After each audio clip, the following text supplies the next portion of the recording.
Hey, welcome back. My name is Dino. This video is on case study feedback. More specifically, this video will give those in my class a feedback points and tips on the previous cognition assignment. First off, visual clarity. You want to visually reinforce your ideas that you want viewers to know. For example, you want to use whatever your chosen product, service, or entity is. You want to use appropriate screenshots, labels for clarity to make sure that people know what it is, arrows, etc. to emphasize its clarity. You want to improve viewer understanding with the visuals and signage and not work against them. Again, you want to make sure that you have appropriate screenshots, labels, arrows, etc. Similarly, this is a bit of a there's tension here between and this term, concise comprehensiveness.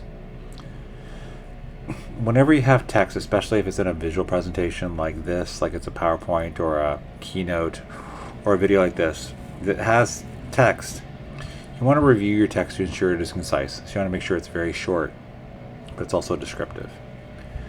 Concurrently, so at the same time, you want to ensure that it's a comprehensive discussion of various critiques and concepts you're presenting. For this, the tension is you want to balance being as short as possible, but also being as comprehensive as possible. And I know, off the top, that those tensions are in tension. Something being really, really short is not normally comprehensive. Something being really comprehensive is usually not short. So you have to sort of try to balance those two urges. Definitional clarity. This is really important, especially in academic assignments. You want to ensure that you have definitional clarity.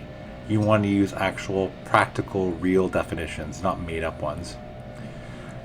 Most people don't use made-up definitions intentionally. I think what happens is we become a bit lazy. Sometimes we read something and then we go, oh yeah, I remember what I read yesterday or 2 days ago or a week ago. You want to make sure that when you're working on your actual assignment, especially towards the end, if you haven't done it earlier on, is you want to refer directly to the source text that you are you're basing your work on to ensure accuracy. Because sometimes over time, what we thought is a definition changes in our mind, and sometimes because of the biases and our experiences, we'll change what we think the definition is. So from this, use original sources to keep your analysis focused.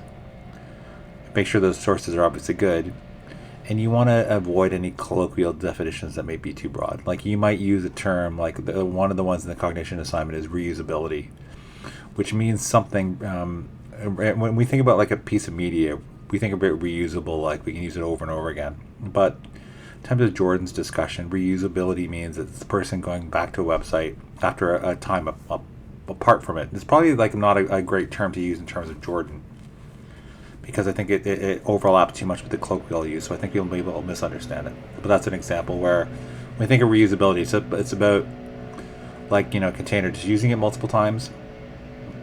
And you can do that, that's cool, but Jordan specifically more means using it, and it's as easy to use as it was the first time, and how that should ideally get easier and easier over time. Full coverage. You want to ensure that you have high quality compare contrast across all usable UX design categories. You want to make sure it's high quality when you do this comparison and contrast. You want to discuss how well or poorly the site achieves various principles and why or why not. From this, why I'm saying all is that some people just didn't cover all of there were 6 categories for the cognition assignment, and some people didn't critique actually all the categories. So you have to make sure that if there's 6 of them, you don't do 4. You need to do all 6. And you want to include all the important concepts in the critique. The critiques and the concepts can be really broad, and you want to get to the most essential ones to lead the conciseness when we talked about textual clarity. Finally, you want to talk about visual style. You want to try to especially in present day, because there's so much content online, you want to communicate in a visually engaging manner. You want to choose captivating foreground and background images that look, stunning to the reader, or at least, arresting, so that they kind of like they look at them and they kind of puzzle over them and look at them over and over again, ideally. And you want to complement your content with your visual choices. You don't want them to work against each other. You want them to work together. Ideally, from all this, you make your viewing experience memorable and enjoyable, so someone, likes what they're seeing and they'll remember it later on. That was case study feedback. My name is Dino. Please feel free to like this video if you like it. Please feel free to comment. Do you have visual clarity? How do you, in your presentations, how do you achieve that? How do you balance between being concise but comprehensive? Are there other ways to get definitional clarity other than going back to the source material? How do you ensure full coverage, that you're covering all necessary concepts? How do you ensure that you have great visual style that is memorable and enjoyable but doesn't overwhelm the viewer as well? Finally, if you like this type of video, please feel free to subscribe to this channel to get similar types of content. As always, thanks for watching. Take care.